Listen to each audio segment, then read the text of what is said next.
on the internet, was looking for a collector car. That particular year and body style kind of caught my eye. So I started trying to find cars that were close to where I lived at the time, which was in the Kansas City area. Found this particular one, really liked the color.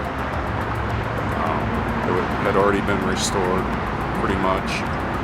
So decided to contact, it was a dealer, decided to contact the dealer, went up and took a look at it, and basically I've had it for now for about 7 years. So there were some mechanical issues, so I literally had the motor was taken out, sent out to be remanufactured.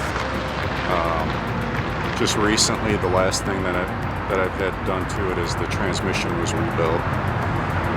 These cars, because of the historical info on Pontiacs, I guess, is only available from like 63 forward.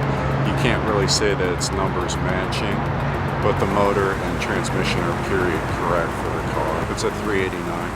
It's got a 4-barrel on it. I think they rated it like a little over 300, maybe about 310, somewhere in there. It's automatic. The interesting thing about it is, well, there's a couple of things. The shift pattern on it, normally it's park, reverse, neutral, drive.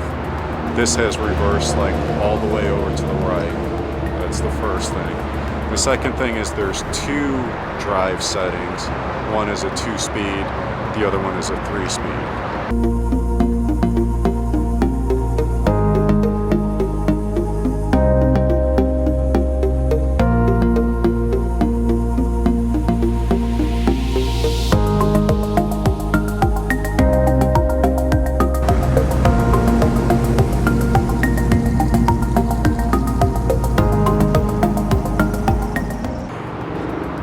Back in the late 50s and early 60s, a lot of the cars had like the big fins and whatnot on them.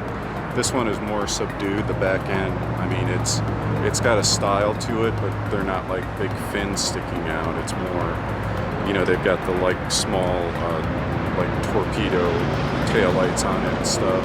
That's really one of the things that caught my eye. When you take it out anywhere, you get a lot of thumbs up. A lot of people haven't seen one before, so they ask about the car, what type of car is it.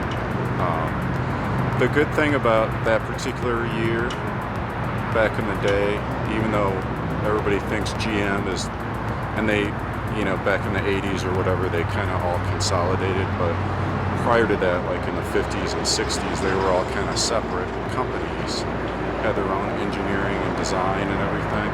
So you can see a car like this that has, unique body style. I think it was only a 1-year body style too, which you don't see anymore because, I guess if the companies now decide to change something, they're going to run it for probably at least 5 years to get a return on their investment or whatever. But, back in the day, that wasn't really a concern for them. They were just more concerned about designing cars, that people would really enjoy versus, more the business side of it.